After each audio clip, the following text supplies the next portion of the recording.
A couple of updates for you at the top here.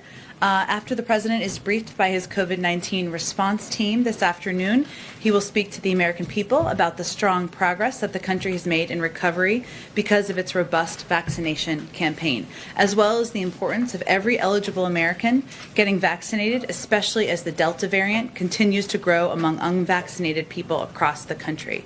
By the end of the week, the United States will be nearing 160 million people fully vaccinated, which the president will touch on today as well, which is critically important as fully vaccinated people are protected against the Delta variant. He will also stress how the administration will continue its effort to work with governors, local leaders, and across the public and private sector to get more Americans vaccinated by making vaccines available in more healthcare settings and respond to hotspots. The president will outline 5 areas his team is focused on to get more Americans vaccinated. 1, targeted community-by-community door-to-door outreach to get remaining Americans vaccinated by ensuring they have the information they need on how both safe and accessible the vaccine is.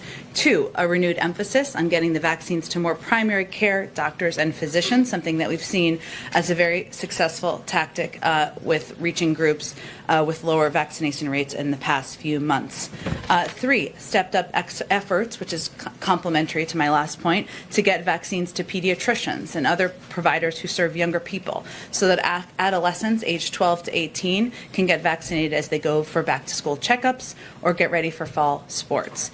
4, continue expanding efforts to make the vaccine accessible for workers. Access is an area where we've seen as a challenge and one where, as we've worked to address it, we've seen increasing rates. So that includes setting up vaccination clinics at workplaces and PTO or leave that employees can take off to get vaccinated. And finally, expanding our mobile clinic efforts, meeting people where they are, and making sure we're taking the vaccine to communities.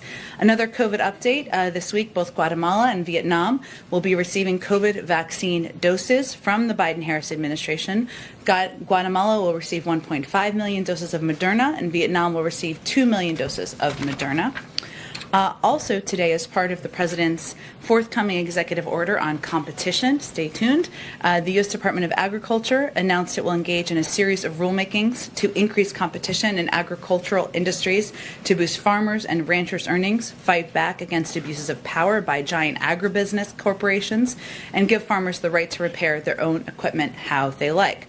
The president's executive order will follow through on a campaign promise by directing USDA to issue new rules under the Packers and Stockyards Act, making it easier for farmers to bring and win claims, stopping chicken processors from exploiting and underpaying chicken farmers, and adopting anti-retaliation protections for farmers who speak out about bad practices.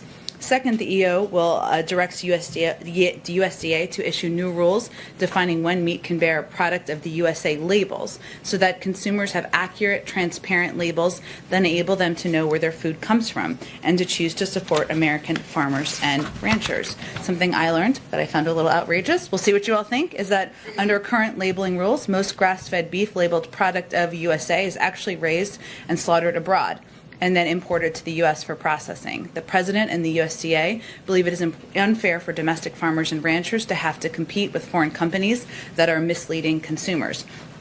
Third, the EO directs USDA to develop a plan to increase opportunities for farmers to access markets and receive a fair return, including supporting alternative food distribution systems like farmers markets and developing standards and labels so that consumers can choose to buy products that treat farmers and agricultural workers fairly. These are just a few examples of actions USDA will take under the new executive order and the entire federal government's mission, which will help move forward through this executive order to help increase opportunities for small and independent businesses to boost their earnings and to lower prices, increase options for consumers. I think I have one more item.